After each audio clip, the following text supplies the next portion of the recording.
જેના પ્રારબ્ધ પ્રમાણેનું ફળ. ઘણા બધા ઋષિઓ સંતો આમ ઠેઠ બ્રહ્મ સુધી પહોંચી ગયા. જલારામ બાપા આર્થિક રીતે હાવ નબળા હતા, પણ આમ જલાસો અલા કહેવાય ગયા લ્યો. પણ આમ પરિસ્થિતિ આર્થિક રીતે શું? તો કે કાંઈ નહીં, ગરીબી. શું કામે? તો કે પ્રારબ્ધ. એટલે સદગુરુ આપણને સત્કર્મ કરાવે. તું સત્કર્મ કર તો તારું પ્રારબ્ધ એનાથી મજબૂત બનશે. તો એ પાછું મળવાનું જ છે, 100% મળવાનું છે. 1 ગણું નહીં, 1000 ગણું નહીં, કરોડો ગણું મળવાનું છે. એ અત્યારે કરવામાં અઘરું લાગે, પણ મળે ત્યારે બહુ મજા આવે. પણ એ અઘરું છે, ઓલા વીમા કંપની જેવું છે. આપણે વીમા લીધા હોય ને પછી આપણે ભરવાટાણે આપણી પાસે પૈસા ન હોય ને ઓલો વીમાવાળો એનો એજન્ટ આવે ને પૈસા ઉઘરાવવા માટે, એટલે આપણને એમ થાય કે આ ક્યાં આવ્યો. આપણને ખબર હોય કે આ પૈસા આપણે ભરીએ છીએ આપણને કેટલા ડબલ થઈને, ટબલ થઈને, ચોબલ થઈને આવશે. અત્યારે આપણી પાસે 5000 મહિનાના ભરવાના નથી, એટલે આપણને નડતર થાય છે. એમ આપણી પાસે નથી ને, હોય એ તો કાંઈ ન કરે કાંઈ નહીં, પણ નથી એને તો સતત પુરુષાર્થ કરવો.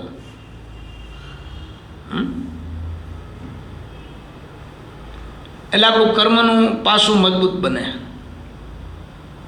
પાછું એ જ ફળ આપણને અને આપણી વાહેલી પેઢીને, પ્રજાને પણ કામ આવે.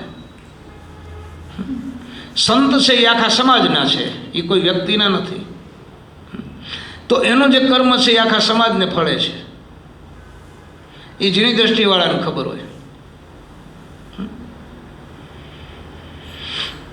એટલે કર્મમાં ખૂબ ધ્યાન દઈ, ચીવટ રાખી અને આગળ વધવું.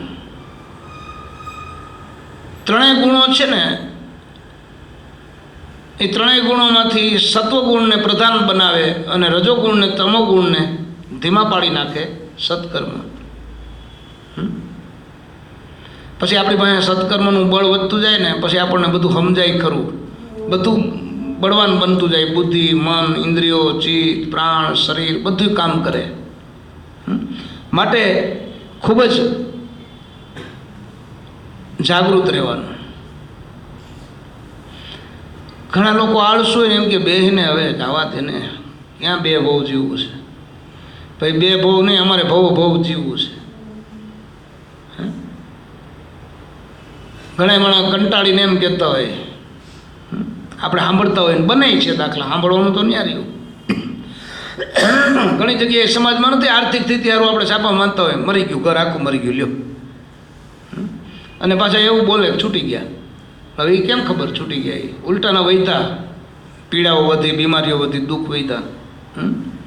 એટલે હું ઘણી વાર કહું કે 1,00,000 બીમારી શરીરમાં હોય ને, મનુષ્ય શરીરમાં, તો એ માનવ શરીર સારું બીજી યોનિઓ કરતાં. દેવોના શરીરથી પણ મનુષ્ય શરીર ઉત્તમ છે, અને ભગવાનના શરીરથી પણ મનુષ્ય શરીર ઉત્તમ છે. હવે એને દીર્ઘાયુષ બનાવવા માટે, તંદુરસ્ત બનાવવા માટે, સ્ફૂર્તિમાન બનાવવા માટે સત્કર્મ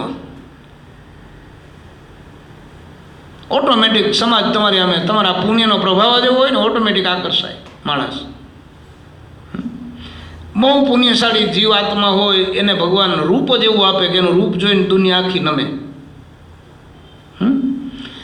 એના સત્કર્મનો પ્રતાપ એવો હોય કે એની વાણી સાંભળીને જ માણસ એને નમે. આપણે કેમ અમુક બાળક નાનું હોય ત્યારે આપણને કેમ એ બોલે તો એ ગમતું હોય, એની બોલી ગમે, એનું રૂપ ગમે.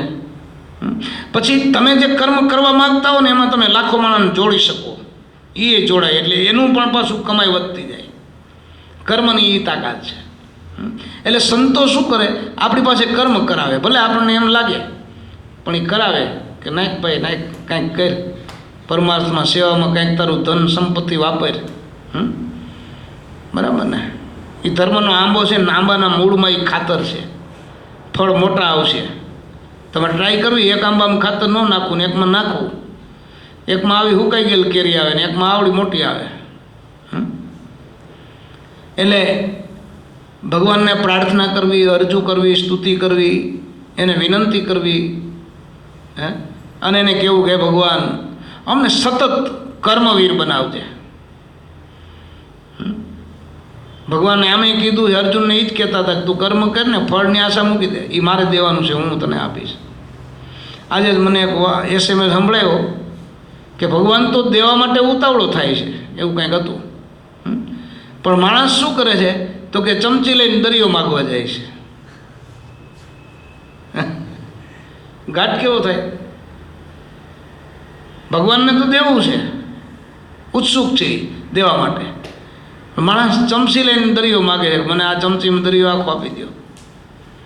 એમ નથી થતું. કર્મ કરો તમે, એટલે કર્મ તમારું તમને છોડશે નહીં.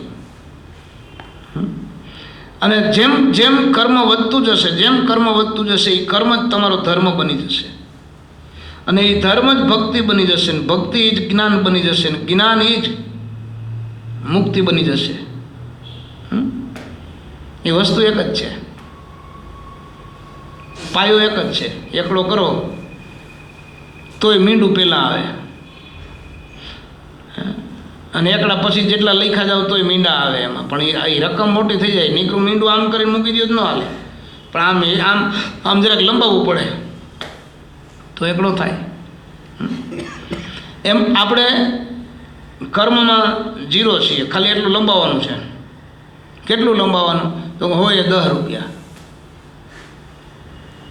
આપણે 100 કમાઈએ ને 10 વાપરવા, 1000 કમાઈએ તો 100 વાપરવાનું, 100 કમાઈએ તો નહીં, લાખ કમાઈએ તો 10,000 વાપરવા. પણ હવે ત્યાં હાડું પછી વહીનું લાગે માણાને, હું હાડું 10,000 કેમ દઈ દેવા, લાખ તો કમાના. હે પછી ઓલો કરોડ કમાણો હોય તો કેટલા વાપરવા પડે? 10 લાખ વાપરવા પડે ને. ત્યાં એમ થાય કે આ તો મોટી થપ્પી હોઈ જાય, એમાં મન ચોરાય. પણ જો ઓમાં ધ્યાન હોય ને તોય આપણી પાસે 90 લાખ વધે છે. આપણી ડગલી તો મોટી રહે છે, તોય આપણો આંકડો તોય ભગવાન મોટો રાખે છે, તો વાપરો. એવી જ્યારે સમજણ આમાં ફિટ થઈ જાય ને ત્યારે પછી માણસ પાછળ ન પડે. એ કમાઈના જ ફળ છે, કમાઈ વિના કંઈ માગ્યું મળતું નથી. અને કમાઈ કરો એટલે માગવું પડતું નથી, આફેડું આવ્યા કરે.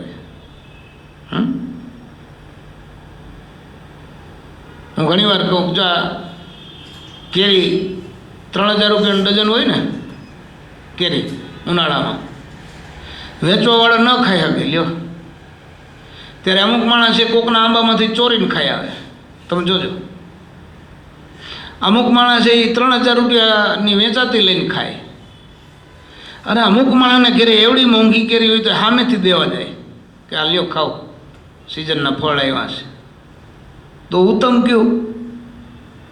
તો કે ઓલો ઘરે આવીને સામેથી આપી ગયો એ ને.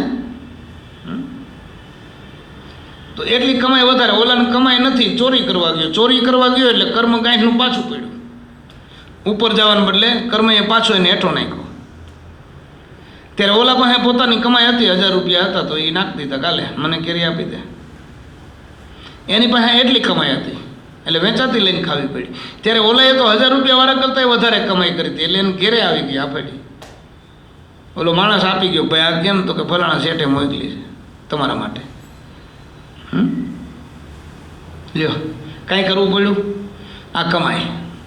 અને ઓલો વેચે છે છતાં ખાઈ શકતો નથી, એ કે વાવી છે છતાં ખાઈ શકતો નથી. ખેતરમાં આંબા પાક્યા હોય, પોતાના ઘરના બગીચા હોય, પણ ખાઈ ના શકે. ગાયો ભેંસુના દૂધ, દહીં, ઘી, દૂધ, માખણ બધું હોય, ખાઈ ન શકે, વેચવામાં જાય. આવા દાખલા અમે જોયા છે. કેટલાય લોકો ચટણી રોટલા ખાતા હોય, છાશ રોટલા ખાતા હોય, ચા પીવા માટે લીટર 1 દૂધ ઘરમાં ન રાખી શકે. એ શું કામ? તો કે કમાઈનો અભાવ છે. ત્યારે ઓલાને કાંઈ વ્યવસ્થા ન હોય છતાં બધું ગોઠવા જતું હોય, એનું નામ કમાઈ. એટલે તોરલે પણ કીધું કે આપણે આપણી કમાઈઓના ફળ લઈએ. તોરલ કે કાલાથી વણજું ન કરીએ. કાલા એટલે કોણ? તો કે આ નુગરા બધા, નિંદા કરવાવાળા, ટીકા કરવાવાળા, રાગદ્વેષવાળા, ઈર્ષાવાળા, અહંકારી, અભિમાની, એવાઓનું સંગ ને એવાઓની યારે વાતું ન કરાય. સંત સમાગમની 2 વાતો સત્સંગની થતી હોય ને એ કરાય. એટલા માટે મહાપુરુષોએ બધાએ કીધું છે, અને એ પણ કરતા હતા ને આપણને કીધું છે. એમને એમ નથી કીધું, એ બેઠા રહ્યા છે ને આપણને કીધું એવું નથી. બરાબર ને? એને જગતના કામ કર્યા, દરેક જીવને નભાળે છે. જો એની કમાઈ કેવડી, ક્યાંય બોર્ડ નહીં, ક્યાંય તકતી નહીં, ક્યાંય પોઈન્ટ નહીં, કોઈને ખબર ન પડે. બધા એમ કે મેં કર્યું, મેં કર્યું, મેં કર્યું. ઓલો કરવાવાળો ક્યાંય દેખાય નહીં. આપણે કહીએ ને મકાન મેં કર્યું, ભાઈ વાત સાચી, પણ કેવી રીતે કર્યું? પાણા ક્યાંથી લઈ આવ્યો, સિમેન્ટ ક્યાંથી લઈ આવ્યો? એ તો માલ બધો ભગવાનનો છે, ભગવાનનો બનાવેલો છે. લાઇટ એ ભગવાનની છે. આપણને જે કાંઈ બુદ્ધિ આપી છે એ ભગવાનને આપી છે. પૈસો આપ્યો છે એ ભગવાનનો આપેલો છે. એમાં આપણે શું કર્યું? એમ આ બધું હું કરું છું, મારા વિના ન હાલે એમ બધા કહેવાવાળા ને બધાને માલિકો થોડા થોડા હું પણ આ ભગવાન નાખી દીધા અને પોતે કાંઈ ન રાખ્યું પાસે. તો આવડું મોટો વહીવટ હલાવે લ્યો, હાવ અકર્તાના ભાવમાં. તો આપણે કર્મ કરતાં કરતાં અકર્તાના ઘરમાં વહી જવું, નિષ્કામ કર્મયોગી થઈ જવું. તમે કર્મ કર્યા પછી કોકને કહો તો એ ફળ ઓછું મળશે, નહીં કહો તો વધારે મળશે. ઘણા માણસને ટેવ હોય, કર્મ કરે પણ પાછો નોંધ લેવડાવે, કહો આ મેં કર્યું. ના ના, એ જાણે છે ને પછી શું અંતર્યામી છે કોક. એટલે સત્કર્મ, નિષ્કામ કર્મ અને દિવ્ય કર્મ, આ ત્રણેય પ્રકારના કર્મથી આ જીવ છૂટી શકે છે. ક્રિયામાણ, સંચિત અને પ્રારબ્ધ ત્રણેય પ્રકારે જીવ બંધાયેલો ફર્યા કરે છે. ફરે છે પણ બંધાયેલો. ગામડામાં ખેડૂત લોકો છે ને, અહીંયા બળદને પગે રાહ બાંધી દે, કાં નાથમાં આમ મોટો રસ્સો બાંધી દે, પછી એટલામાં ચેર્યા કરે, આગો ન જઈ શકે. એમાં આપણને આપણું કર્મ છે એ આપણી ભૂમિકાથી બહાર નીકળવા નથી દેતું. એટલે એમાંથી નીકળવા માટે પહેલાં સત્કર્મ જોઈએ. એ કુહાડા જેવું કામ કરે, બરાબર ને? તો એક દિવસ આપણને પણ ખબર પડે કાઢું, આપણે જે એરિયામાં રહેતા હતા, એરિયો એટલે આ બહારના એરિયા નહીં, મનના એરિયામાં, બુદ્ધિના એરિયામાં, વિચારોમાં, જે ચિત્તમાં આપણે રમતા હતા, એનાથી સારું કંઈક છે મોટું, કંઈક વિશાળ છે આ તો. પણ ઓલું લીરલબાઈએ કીધું ને એના જેવું છે કે કૂવાની છાયા કૂવામાં વીરમે, ઓલા તસ્કરની માં ખૂણે બેહીને રોય, મારી બાયુ રે પૂરા મળે તો રાવું રેડીએ, ન કરીએ અધૂરિયાથી વાત મારી બાયુ રે. એમ આપણે ને આપણા વિચારોને આપણી અંદર સમાવી દઈએ ને આપણી અંદરથી વળી વિચારોના ફીંડલા કાઢીએ ને વળી પાછા હમાવી દઈએ, વળી કાઢીએ ને વળી હમાવી દઈએ. એમાં ને એમાં આયુષ પૂરું થઈ જાય. પણ વિચારને રમતો મુકાય, ઠેઠ પહોંચી જાય બ્રહ્મના મેદાન સુધી. તો એ વિચાર પાછો બ્રહ્મ સ્વરૂપની પાછું લઈને આપણી પાસે આવે. કેમ કે તમારી અંદરથી વિચાર નીકળ્યો છે ને, એ પાછો તમારામાં જ હમાય. એ નિયમ છે. દીવો બળતો હોય, દીવો ઠરી જાય, આમ તમે જોયું ક્યાંય અહીંથી પછી દીવો ઠરી ગયો એટલે એ દીવાની જ્યોત આમ આઘી ગઈ, એને સમી ગયું. એમ આપણે ખાસ તો સત્કર્મ છે, એમાં જેટલું ધ્યાન દઈએ એટલું આપણું જ એમાં કલ્યાણ છે. સંતો દયાળુ છે, આગળ તો કહેતા નહીં. તમે સાંભળ્યું હશે ક્યાંક કે કંઈક બે વાત હોય તોય ગુપત રાખે, કંઈક ચોપડી હારી હોય તોય ગુપત રાખે, કોઈ મંત્ર હોય તોય ગુપત રાખે. અટાણેથી એ હક થઈ ગયું. હાવ સંતો આપણને ઘરે આલીને સામે આલીને કહે આ કરો.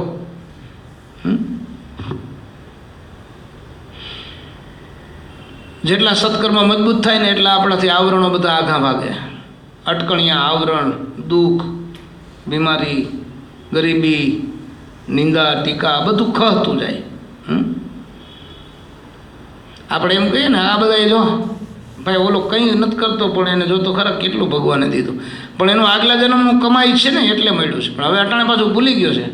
હવે કોઈ સત્પુરુષનો સમાગમ કરતો નથી એટલે ખાઈ લે, વળી પાછો મજૂરીમાં જવાનું છે.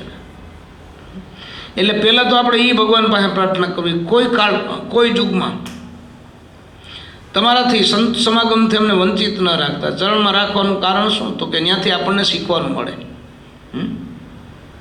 એ પોતે પ્રેક્ટિકલ છે, પ્રેક્ટિકલ કરીને બતાવે છે. જો અમે કરીએ છીએ ભાઈ, ખાલી તમને કહેતા નથી. બરાબર ને? તો આવી રીતે ત્રણેય પ્રકારના જે કર્મ છે એમાં જેટલું બને એટલું પારંગત થવું, જેટલું આગળ જવાય એટલું જવું. વળી વિશેષ રૂપે પાછા કાલે વાતો કરશું. આનંદ આવ્યો. સર્વદાતા સદગુરુ ભગવાન સત હરિરામ બાપાની જય. જગતજનની જગદંબા સતમા મણિમાની જય. સર્વદાતા સદગુરુ ભગવાન સચેતિરામ બાપાની જય. જગતજનની જગદંબા